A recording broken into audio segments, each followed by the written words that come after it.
abusing that wealth. It is only belief in Allah that can restrain that individual at that time. Otherwise, people just let go. When success comes, that's it. Forget God, forget everything. I have succeeded. And it's time to enjoy. This is most difficult. Patience from the Islamic perspective does not merely mean restraining oneself from doing things.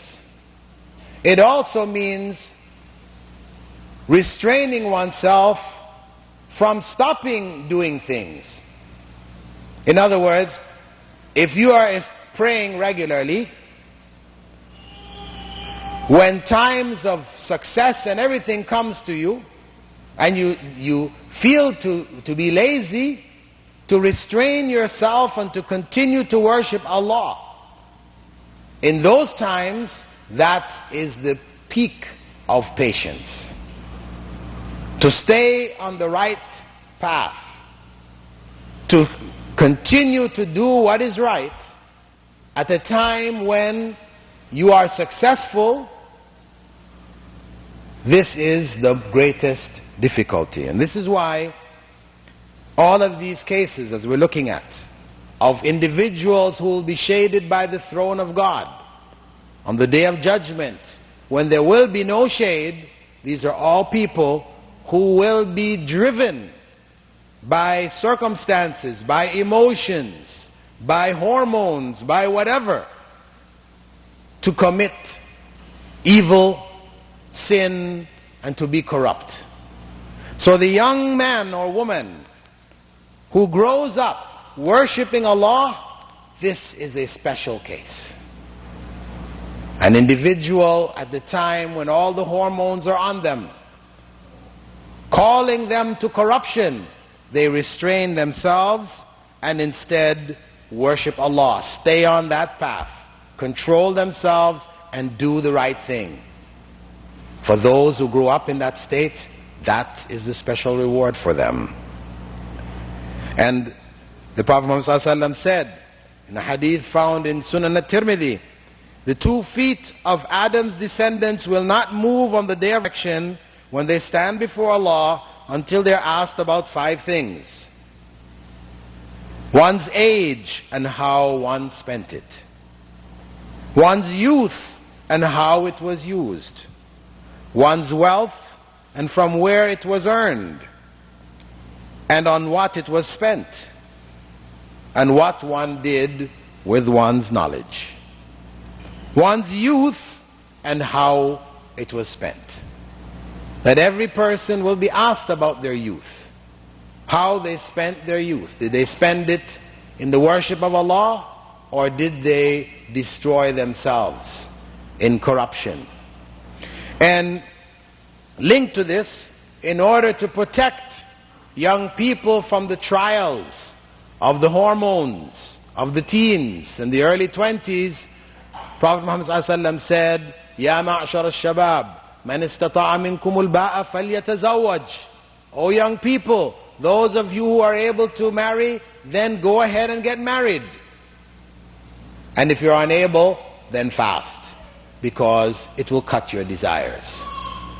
Young people are encouraged to marry young.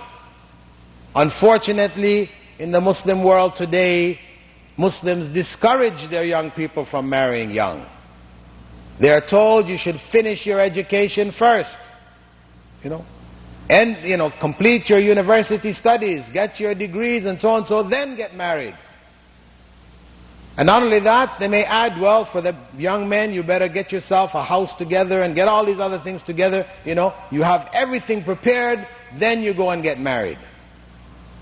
And what it does is it causes many young people to go through the most difficult period of their lives unmarried. And when they finally reach their late 20s or early 30s, this is now the time when they go and get married. So what happened in those almost 20 years between 13 and 30? What happened to them? What happened to them? And whose fault is it? Primarily it is the fault of the parents. It's the fault of the parents. Of course, they, having reached the basis of adulthood in puberty, are held responsible for what they do. But the parents carry also a greater sin for having not helped them out of that situation.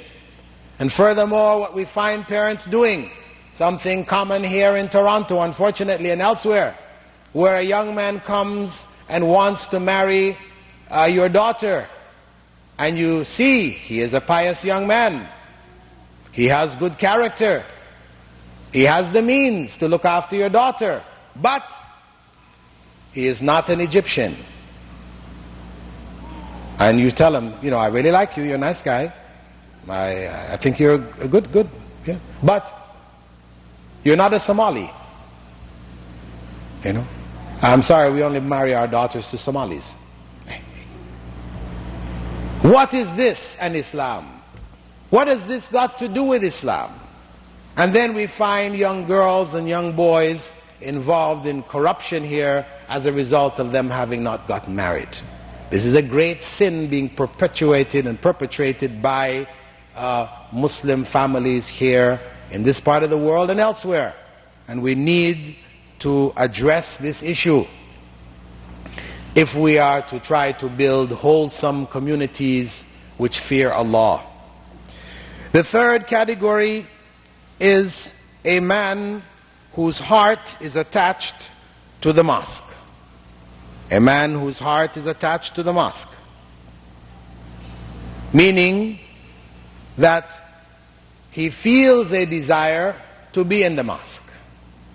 He is driven by a desire to be there. When he leaves the masjid, he feels a desire to be back there. Not that he spends all his time in the masjid. This is again a mistaken view where people go overboard. Because Prophet ﷺ came to the masjid on one occasion and saw a man in the masjid. And he came back again and found him in the masjid. Found him in the masjid a number of times, and he asked, who is looking after this man's family? And they said, his brother. And he said, his brother is better than he is. So the idea of just locking oneself down in the masjid like a monk and avoiding one's responsibilities in the world around us, this is not from Islam. This is going to extremes. We have a responsibility, but at the same time our hearts are attached to the masjid. We want to be there. We are driven to find a way or a means to be in the masjid. And this of course includes women. Though Islam does not require them to go to the masjid, in their homes they set aside a place to pray. This is their masjid or musalla, the place of prayer. So in the same way, when the time for prayer comes, they find themselves going there to pray. They do not delay on their prayer. This is part of that attachment to the masjid, is praying at the beginning of the prayer time. As Prophet ﷺ had said, أَحَبُّ الْأَعْمَالِ إِلَى اللَّهِ تَعَالَى الصَّلَاةِ فِي أَوَّلِ وَقْتِهَا. The most beloved of deeds to Allah Almighty is prayer at the beginning of its time. So we try to pray whenever the salah comes in. The individual tries to catch the first takbir. Not just pray whenever the salah comes in, meaning you catch the last rak'ah. Right? Or you come to the masjid, you know, and we have what we call a second jama'ah, and a third jama'ah, and a fourth, and a fifth, and a sixth, which is not from the sunnah, which the major scholars of Islamic law, the imams, rejected, considered to be not acceptable, but which has become a common practice amongst us today, where you come late to the mosque, you make a new jama'ah. No. The way of the companions of the Prophet Muhammad ﷺ, as described in the books of Athar, إِذَا فَاتَتْهُمُ الْجَمَاعَةِ صَلُّوا فُرَادًا. If they missed the congregational prayer, they prayed individually. So as not to create the idea in the hearts of the believers that congregation is anything you catch.